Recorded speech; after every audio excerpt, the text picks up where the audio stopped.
모두의 건강을 생각하는 쿠키 건강 뉴스 시작하겠습니다. 첫 소식입니다.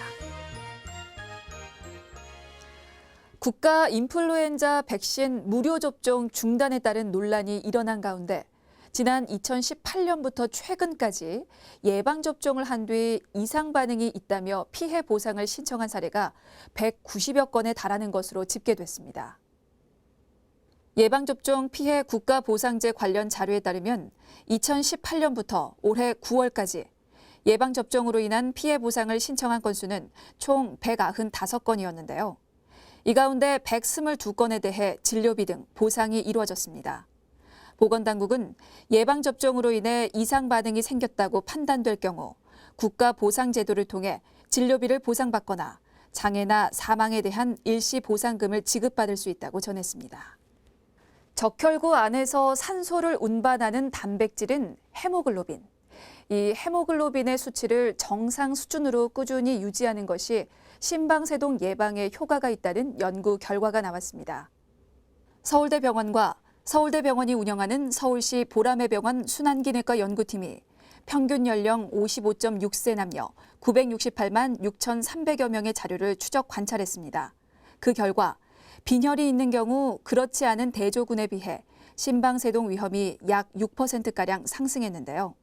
연구팀은 헤모글로빈 결핍에 의해 발생하는 빈혈뿐만 아니라 헤모글로빈 수치가 정상 범위보다 높은 경우에도 심방세동 발생 위험이 증가하는 것으로 나타났다고 전했습니다.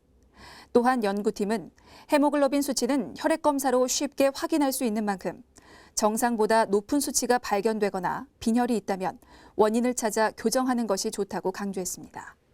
어깨를 감싸고 있는 힘줄이 약해지거나 찢어지면서 발생하는 질환을 회전근개 파열이라고 하죠. 이 치료를 위해 수술을 받는 환자가 적지 않은데요. 국내 연구진이 회전근개 부분 파열을 주사로 치료한 뒤 영상 검사를 통해 파열 부위가 회복된 것을 세계 최초로 확인했습니다.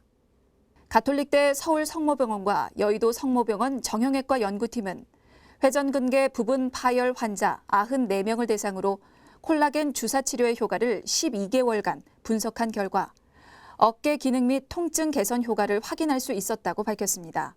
이어 주사 6개월 후 시행한 MRI 검사 결과에서는 콜라겐 1ml 주사군의 36.7%, 또 0.5ml 주사군 중 28.1%가 회전근개 파열 부위의 회복을 보였고 주사를 하지 않은 군의 회복률은 6.3%에 그쳤다고 설명했습니다. 연구팀은 회전근개 파열의 비수술적 치료에 있어 새로운 가이드라인이 될 것으로 기대한다고 덧붙였습니다. 전신 마취 수술실을 갖춘 병의원급 의료기관 중 수술실 내부에 CCTV를 설치한 비율이 14%에 그친 것으로 조사됐습니다. 보건복지부가 국회에 제출한 의료기관 CCTV 설치 현황을 보면 전신 마취 수술실이 있는 병의원 가운데 1,700여 곳을 전수조사했더니 수술실 내부에 CCTV를 설치한 의료기관은 14%에 불과했습니다. 의원, 치과의원 등 의원급의 설치율이 18%, 병원과 치과, 한방, 요양, 종합병원 등 병원급은 12%를 기록했습니다. CCTV 화질의 선명도는 얼굴 식별이 가능한 곳이 41%였고 수술 환부를 어느 정도 확인할 수 있는 곳이 21%, 수술 행위를 구체적으로 볼 수 있는 곳은 10%에 그쳤습니다. 만성 콩팥병 환자가 비만이나 당뇨를 갖고 있으면 말기 신부전이 나타날 가능성이 커지는 것으로 나타났습니다. 질병관리청과 전국 18개 대학병원의 추적 연구에 따르면 비만과 당뇨병 등 대사 이상이 있는 만성 콩팥병 환자는 그렇지 않은 환자에 비해 말기 신부전으로 진행될 위험이 1.53배 높았습니다. 더불어 매일 한 갑씩 15년간 흡연한 만성 콩팥병 환자는 비흡연 환자보다 콩팥 기능 악화 위험이 1.48배 높았고 한 번에 5잔 이상 매일 술을 마시는 환자의 경우 증상 악화 위험이 2.19배 커졌습니다. 질병관리청은 만성 콩팥병 환자는 비만과 대사 이상을 관리하고 금연과 절주를 실천해야 하며 세계보건기구 권고에 따라 하루에 소금을 5g 이하로 섭취하는 저염식을 할 필요가 있다고 권고했습니다.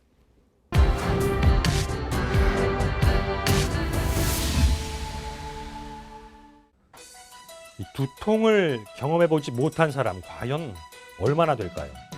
그 원인이나 강도는 사람마다 다르겠지만 누구나 한 번쯤 겪어봤을 만한 흔한 증상이 두통입니다. 이 두통은 왜 생길까요? 두통이 생기면 혹시 이게 뇌 질환의 신호가 아닐까 하고 걱정부터 앞설 때도 있죠. 실제 두통의 90% 정도는 특별한 원인 없이 심각한 질환 없이 나타나는 경우입니다. 나머지 이 10%의 두통이 약물 과다 복용이나 외상, 또 뇌혈관 질환 등으로 인해 유발될 수 있습니다. 저절로 호전되거나 간단한 약물 치료만으로 효과를 볼 수 있는 두통이 있는가 하면 급박한 진단과 치료를 필요로 하는 기저질환을 깔고 있는 두통이 있을 수도 있습니다. 이를 구분하기 위해서는 일단 그 두통의 양상을 살펴야 합니다. 종종 두통이 이어져 한 달에 한 번씩 병원을 찾아 상담을 받는 최수인 씨. 자고 일어나면 오히려 심해지는 두통은 구토를 동반하기도 했고 몸의 컨디션과 상관없이 나타나 최 씨를 괴롭혔습니다. 검진 과정에서는 뇌 MRI 촬영도 진행했는데 문제가 될 만한 질환은 발견되지 않았습니다. 자기 전에는 머리가 안 아팠는데 오히려 자고 일어나면 두통이 심하게 생겨 있고 예측을 할 수 없는 두통이어가지고 성격이 좀 제가 예민한 게 좀 있는 것 같더라고요. 이게 막 한 가지를 해결을 못하면 거기에 대해서 다 해결해야 되고 막 이런 성격이 좀 있다 보니까 이제 그런 거를 조금 이제 뭐랄까 너무 그렇게 집착하지 말고 좀 내려놓고 이제 스트레스 받지 말고 그리고 이렇게 두통이 오면은 그냥 지나가겠지 이렇게 그냥 좀 편안하게 받아들이라고 교수님 말씀해 주셔가지고 두통은 크게 1차성 두통과 2차성 두통으로 나눌 수 있습니다. 최 씨처럼 두통에 영향을 미치는 특별한 원인 질환이 발견되지 않았다면 1차성 두통에 해당합니다. 1차성 두통은 두통이 있는 사례의 대부분을 차지하는데 대표적 예로 긴장성 두통과 편두통, 군발 두통을 들 수 있습니다. 긴장성 두통이 있으면 머리가 조여들고 긴장돼 눌리는 느낌이 듭니다. 다른 두통에 비해 강도는 약한 편이며 일상 속에서 증상이 악화되는 경우는 드뭅니다. 편두통 환자는 주로 욱신거리고 지끈거리는 증상을 호소하는데요. 울렁거리거나 토하는 소화기 증상을 동반하기도 합니다. 방치하면 증상이 4시간에서 72시간까지 계속될 수 있습니다. 군발 두통은 한쪽 눈과 그 주변을 꿰뚫는 듯한 통증이 있습니다. 1차성 두통 중 증상이 가장 심한 편인데요. 눈물, 코막힘, 콧물 등 자율신경 증상을 동반하는 두통이 주기적으로 발생하는 특징을 갖습니다. 예를 들어서 긴장성 두통 같은 경우는 지금 목에 의해서 통증이기 때문에 이런 어떤 목의 긴장도를 손으로 잠깐 만져서 확인을 해본다든지 그 외에 동반되는 심리학적 증상, 다시 말해서 뭐 뇌졸중에 의한 그런 두통이라든지 그렇게 되면 이제 근력 약화를 주소로 하는 경우가 있다든지 아니면 이제 중심 축에 좀 흔들린다든지 이런 것들에 대해서 걸음걸이라든지 이런 거를 좀 몇 가지 신경학적 검사를 통해서 이런 두통을 동반한 다른 신경학적 이상이 있는지 없는지 유무를 여기서 확인하고 난 다음에 그다음에 실제적으로 이거 자체가 그런 두통이 저희가 판단하기에 이제 머리 안쪽에 생기는 그런 두통이 확인이 의심이 된다. 그러면은 뭐 뇌출혈 의심이 되는 경우는 빨리 응급으로 뭐 CT를 찍어본다든지 그리고 뇌 경색이 좀 의심이 된다 그러면 이제 머리 MRI를 한번 좀 찍어본다든지 이제 그런 식으로 검사를 진행을 하게 됩니다. 1차성 두통은 그 원인이 명확히 밝혀지지 않은 경우가 많습니다. 다만 이 스트레스나 피로, 수면 부족 등이 이어지면 두통이 일어날 가능성이 높아지는 것으로 알려져 있습니다. 흔한 긴장성 두통은 단순 진통제만으로도 호전될 수 있습니다. 또 오랜 기간 심한 통증이 반복될 수는 있지만 편두통 역시 다양한 약제가 개발돼 있어 치료뿐 아니라 예방 효과를 기대할 수 있습니다. 특히 경계해야 할 것이 바로 이 머리 안쪽에서 촉발되는 2차성 두통입니다. 뇌 자체는 사실 이 감각신경이 없기 때문에 머릿속에 어떤 문제가 생긴다고 해도 통증을 느낄 수 없다고 합니다. 그런데 뇌경색, 뇌출혈, 뇌종양에 있는 경우는 얘기가 달라집니다. 이들 질환에 의해 뇌압이 올라가게 되면 이 뇌를 둘러싸고 있는 뇌막이 자극을 받는데 그로 인해 두통이 나타날 수 있습니다. 먼저 이 사진은 그 응급실에서 아주 극심한 두통을 호소하시는 분의 그 머리 CT를 찍은 사진이고요. 이 CT상 사진에서 보시면 저희가 특징적으로 볼 수 있는 게 여기 이렇게 하얗게 보이게 되는 이 부분인데, 이제 이 부분은 저희가 이제 뇌지주막하 출혈이라는 그런 피고, 이 뇌지주막하 출혈이라는 뇌출혈은 이제 뇌동맥류 파열에 의해서 생기는 그런 출혈인데, 이제 그 뇌동맥류 파열에 의해서 생기는 두통은 일반적으로 이제 오실 때 갑작스럽게 심한 그 터질 것 같은 그런 두통을 호소하시면서 응급실로 내원하는 경우가 많고요. 그런 두통 때문에 저희가 이렇게 CT를 찍어보면 나오는 그 양상 중에 하나입니다. 번개가 치는 것 같은 갑작스럽고 심한 두통, 머리를 앞으로 굽히거나 기침 또는 용변 후 시작되는 두통이 있다면 반드시 전문의 진료가 필요합니다. 의식장애나 보행장애가 있는 경우라면 더 문제가 심각한데요. 사망률이 무려 45%에 달하는 뇌졸중의 조기 증상 중에는 심한 두통이 포함되어 있습니다. 전문의들은 고혈압, 당뇨 등을 앓고 있는, 즉 뇌졸중 고위험군에 속한 경우 신속한 치료를 위해 가까운 병원을 숙지해둘 필요가 있다고 조언합니다. 뇌종양도 종양이 커져 뇌압이 상승하면 두통을 유발합니다. 뇌종양 환자의 70%가량이 호소하는 두통은 장시간 누워있는 새벽에 심해집니다. 또 오심과 구토가 함께 나타날 때가 많은데 이땐 뇌 정밀 검사를 받는 게 좋습니다. 그 사람이 통증에 계속 노출이 될 경우에는 그 어떤 삶의 질이 떨어짐으로 인해서 대부분 이제 우울감 호소부터 시작해서 점점 더 사람이 어떤 그 일상생활을 이렇게 불행하게끔 느껴지게 한다는 그런 거, 어떤 심리적 그 원인부터 시작해서 이제 좀 더 오래되게 되면은 이제 그런 부분에 대해서 그 본인도 모르게 이제 그런 중요한 어떤 증상의 초기 증상일 수도 있는데 모르고 넘어가는 경우가 있을 수 있기 때문에 한 번쯤은 와서 이러한 두통이 어떤 그 큰 병의 그 조기 증상일 수 있는지 한번 확인받는 건 반드시 필요한 과정이라고 생각됩니다. 치료 효과를 높이는 데 도움이 되는 방법이 있습니다. 자신의 두통 양상과 치료에 대한 반응 등을 정리하는 두통 일기를 써보는 건데요. 전문의들은 이 두통 일기를 통해 약물을 제대로 복용하는지 확인하고 불필요한 약물 첨가나 용량 증가를 방지할 수 있다고 전했습니다. 실제 두통을 해소하기 위해 여러 진통제를 자주 먹는 사례가 적지 않은데요. 처음에는 통증 조절이 되지만 나중에는 오히려 이 두통이 더 빈번하게 나타날 수도 있으니 주의하셔야 합니다. 진통제를 많이 썼는데도 두통이 심해진다면 약을 과감히 끊거나 다른 약물을 복용하면서 그 양을 줄여나갈 필요가 있습니다. 물론 이 약물 복용은 전문의 상담을 거치는 게 바람직하겠죠. 진통제를 오랫동안 먹으면 위염, 위궤양 등의 위장장애가 나타날 수 있습니다.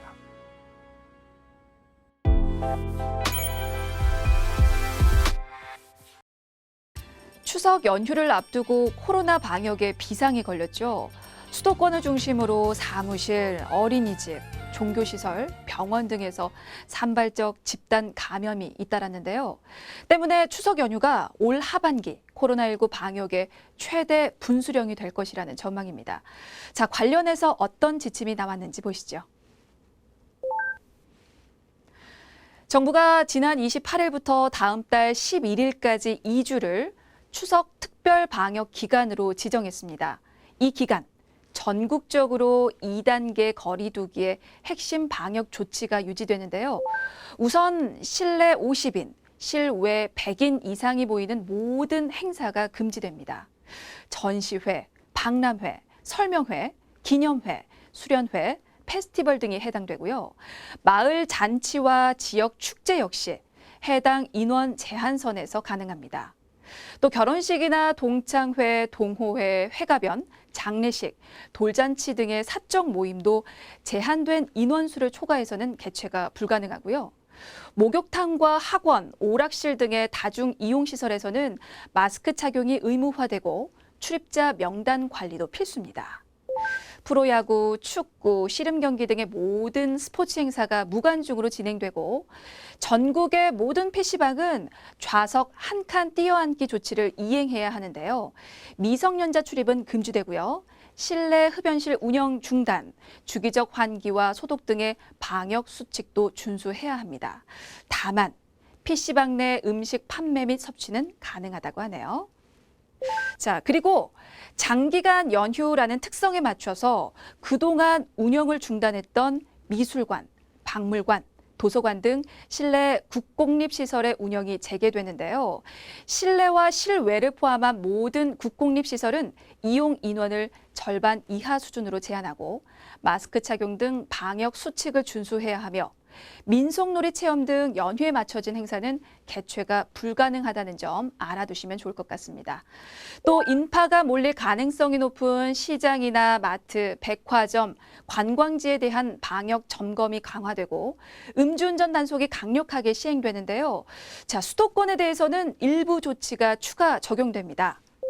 자, 수도권의 클럽, 유흥주점, 노래 연습장, 실내 스탠딩 공연장, 뷔페, 방문 판매업 등 고위험시설 11종에 대한 집합금지 조치가 유지되고요.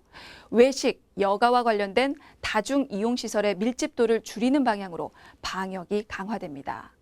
또 20석을 초과한 규모의 음식점과 카페에 대해서는 테이블 간 1m 거리 두기를 의무화하고 20석 이하의 영세 매장에도 이런 방역 수치 준수가 권고됩니다.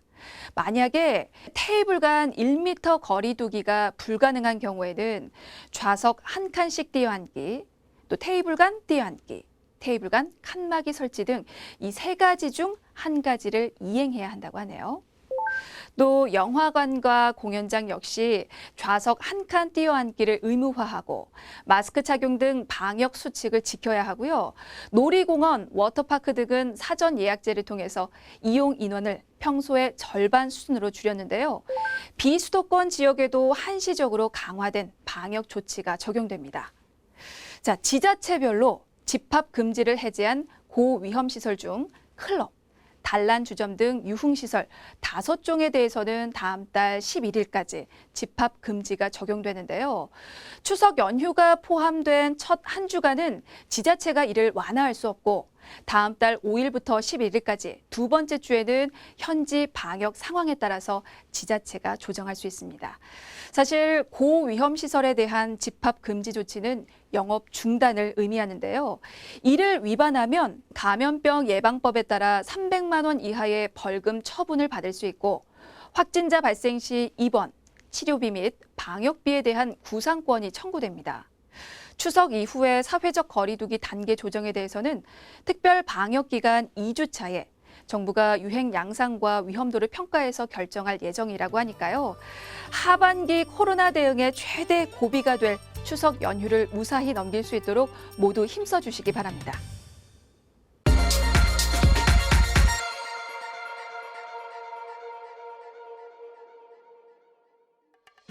이상으로 쿠키 건강 뉴스를 마칩니다. 시청해 주셔서 고맙습니다.